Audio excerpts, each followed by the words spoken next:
আগে এক জঙ্গলে বাস করত একটি কাক। কাক নিজেই নিজেকে খুব বুদ্ধিমান আর চালাক ভাবত, কিন্তু সে আদতে এরকম ছিল না। একদিন কাক জঙ্গলে উড়ে যাচ্ছিল ভালো আবহাওয়ার আনন্দ নিতে নিতে। কিছুক্ষণ পর তার খিদে পায়, আর সে খাবার খুঁজতে খুঁজতে এদিক ওদিক ঘুরতে থাকে।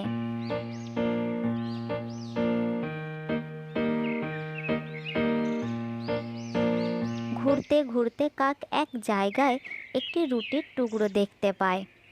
কাক তাড়াতাড়ি নিচে যায় আর রুটিটি একটু খায়। আরে বাহ, এই রুটিটি তো দারুণ খেতে। আজ আমার ভাগ্য খুব ভালো। এখন কোনো ভালো জায়গা খুঁজতে হবে যেখানে আমি বসে এটা খেতে পারবো। কাক রুটির টুকরোটি মুখে নিয়ে ভালো গাছের খোঁজে উড়ে যায়। কাক এদিক ওদিক করতে থাকে। কিছুক্ষণ পরে সে একটি আরামদায়ক গাছ দেখতে পায়।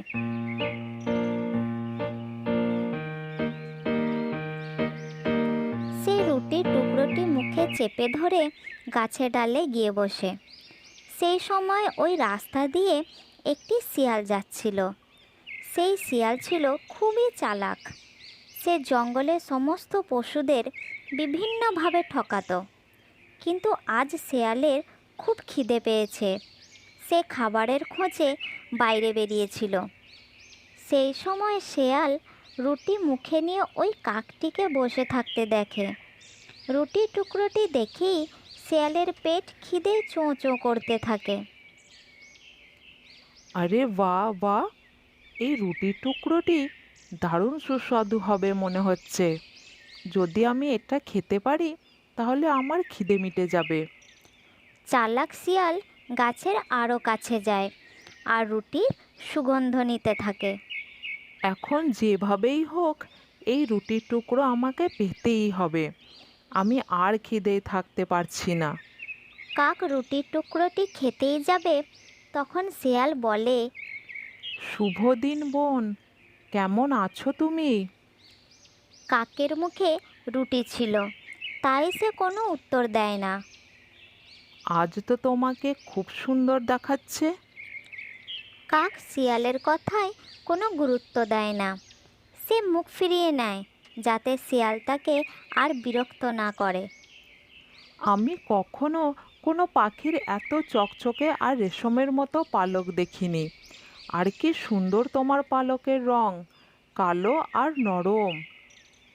এবার কাক কৌতূহলী হয়ে শিয়ালের দিকে তাকায় এবং তার এত প্রশংসা শুনে মনে মনে খুশি হয়। কাক এবার শিয়ালের ফাঁদে পা দিতে থাকে। তখন শিয়াল বলে, বাকি পাখিরা যদি না বলতো যে তোমার কণ্ঠস্বর কর্কশ, তাহলে আমি তোমাকেই সবচেয়ে সুন্দর পাখি বলতাম। এত প্রশংসা শুনে কাকের ভীষণ ভালো লাগে। তার মন গর্বে ফুলে ওঠে।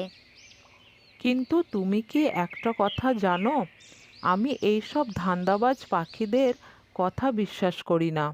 আমার তো মনে হয় তোমার কণ্ঠ মধুর মতো সুন্দর এবং মিষ্টি হবে। আমি যদি তোমার গলার আওয়াজ একবার শুনতে পেতাম। কাক আর নিজেকে স্থির রাখতে পারে না।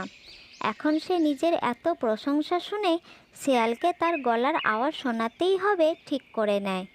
তাই গান গাওয়ার জন্য যখন সে নিজের মুখ খোলে, তখন রুটির টুকরোটি তার মুখ থেকে নিচে পড়ে যায়। শিয়াল দৌড়ে যায় আর সঙ্গে সঙ্গে রুটির টুকরোটি খেয়ে ফেলে। তোমাকে অনেক ধন্যবাদ বোন। আরে ও দুষ্টু শেয়াল, রুটির টুকরোটি আমাকে তাড়াতাড়ি ফিরিয়ে দাও।